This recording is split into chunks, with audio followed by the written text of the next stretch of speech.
بتاؤ ہم 11ویں کے نام پر اگر امت مسلمہ کو کھانا کھلائے، چھٹی کے نام پہ امت مسلمہ کو کھانا کھلائے، ہم یا اللہ اکبر 12ویں کے نام پہ امت مسلمہ کو کھانا کھلائے، تو یہ ہمارے گھر کی گڑی ہوئی بدعت نہیں ہے بلکہ قرآن کہتا ہے۔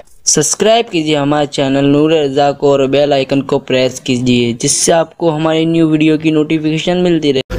اور اللہ کو ایصال ثواب کی خاطر کھانا کھلانے سے زیادہ کوئی عمل پسند نہیں، سب سے بہترین عمل کھانا کھلانا۔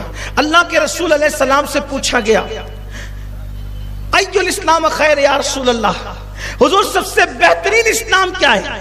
آقا فرماتے نطعم الطعام، ایمان لانے کے بعد سب سے بہترین عمل ہے نطعم الطعام، کھانا کھلاؤ۔ اب کھانا کھلاؤ حضور نے یہ نہیں کہا کہ غریب کو کھلاؤ کہ امیر کو، مطلقاً نطعم الطعام۔ ایک شخص غوث پاک کی بارگاہ میں آیا، کہا حضرت میرے پاس نفلی صدقہ ہے، میں غریبوں کو ڈھونڈ رہا ہوں، مستحق کو دے دوں۔ فرمایا کہ مستحق واجبہ صدقے کے لیے ڈھونڈے جاتے ہیں، جو نفلی ہے غریبوں کو بھی دے، مالداروں کو بھی دے، اور حقدار کو بھی دے، اور جس کا حق نہیں ہے اس کو بھی دے۔ تو جس چیز کا تو حقدار ہے اللہ تجھے وہ بھی دے گا، اور جس کا تو حقدار نہیں ہے اللہ تجھے وہ بھی عطا فرمائے گا۔ تو یہ چیز ہے۔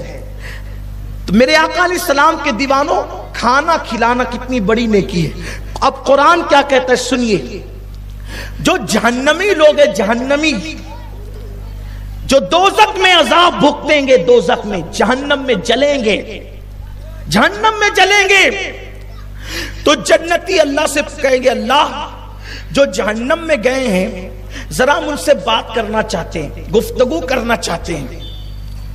اللہ فرمائے گا کرو، تو جنت اور جہنم کی کھڑکیاں کھول دی جائے گی، تو جنتی جہنمیوں سے پوچھیں گے ما سلککم فی سقر، اے جہنمیوں تم جہنم میں کیسے آ گئے؟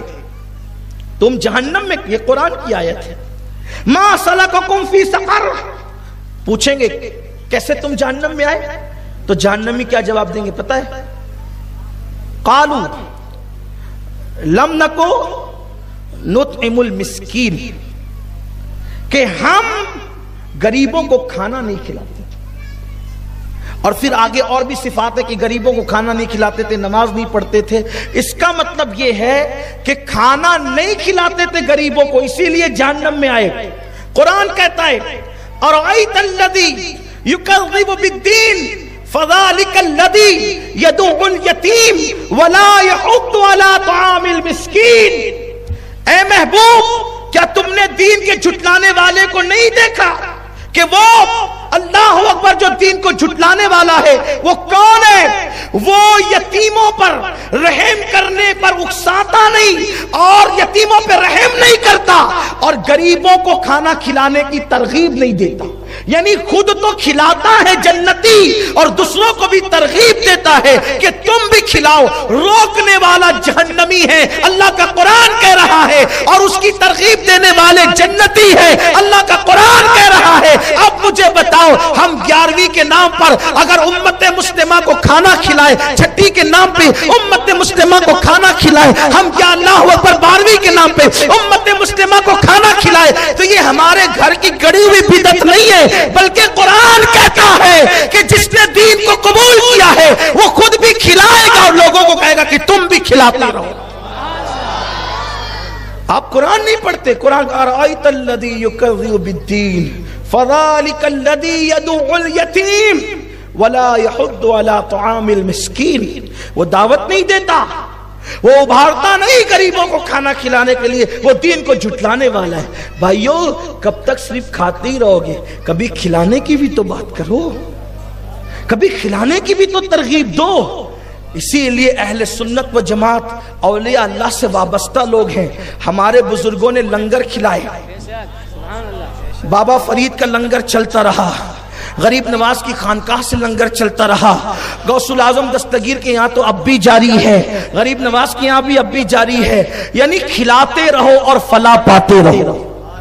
کھلاتے رہو اور فلاح پاتے رہو. کیوں؟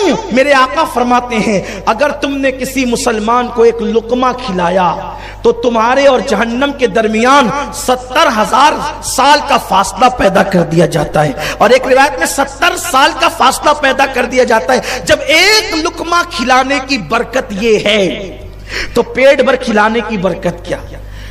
تو اب آپ کہیں گے کہ روز کھلانا چاہیے. بالکل کھلانا چاہیے، لیکن اتنی مصروفیت کا دور ہے کہ بچوں کو ساتھ میں لے کے ہم نہیں کھا پاتے تو روزانہ کس کو کھلا پائیں گے؟ بہت مصروف ہے انسان، بہت بیزی ہو گیا ہے.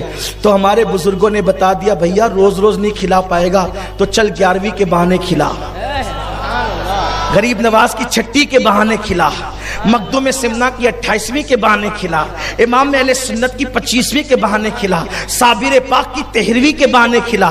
بس بہانہ چاہیے نیکی کا، تو یہ ہے ایصال ثواب اور اس کی برکت. ایک حدیث پڑھوں، شرح الصدور کے اندر یہ حدیث موجود ہے. شرح الصدور میں حدیث کیا موجود ہے؟ ایصال ثواب کی برکت حدیث ہے. آقا فرماتے ہیں میری امت مرحومہ ہے. آقا ارشاد فرماتے ہیں میری امت مرحومہ. مرحوم کس کو کہتے ہیں؟ ہماری اصطلاح میں مرحوم مردے کو کہتے ہیں، لیکن مرحوم کا مطلب مردہ نہیں ہوتا، بلکہ مرحوم کا مطلب ہوتا ہے جس پہ رحم کیا گیا، جو قابل رحم ہو. آقا فرماتے میری امت مرحومہ ہے. آقا فرماتے جب میری امت قبر میں جائے گی تو وہ گنہگار ہوگی، اور جب وہ قبر سے نکلے گی تو وہ مغفرت یافتہ ہو کر، یعنی گناہوں سے پاک و صاف ہو کر کے نکلے گی. صحابہ کرام نے عرض کیا یا رسول اللہ، مرنے والا تو توبہ نہیں کر سکتا، استغفار نہیں کر سکتا، نیکی نہیں کر سکتا، قبر میں گیا تو گنہگار، اور قبر سے نکلا تو نیک بن کر کیسے نکلا، مغفرت یافتہ بن کر کیسے نکلا؟ آقا فرماتے ہیں مومنوں کے استغفار کی برکت سے، کہ مومنین نے ان کے لیے استغفار کیا، اس کی برکت سے اللہ نے اس کے گناہوں کو معاف فرما دیا. یہ ہے جو ہے وہ ایصال ثواب کی شرعی حیثیت، جو قرآن میں بھی اور حدیث میں بھی. نام بدلتے ہیں، نام کے چکر میں انسان پریشان ہو جاتا ہے.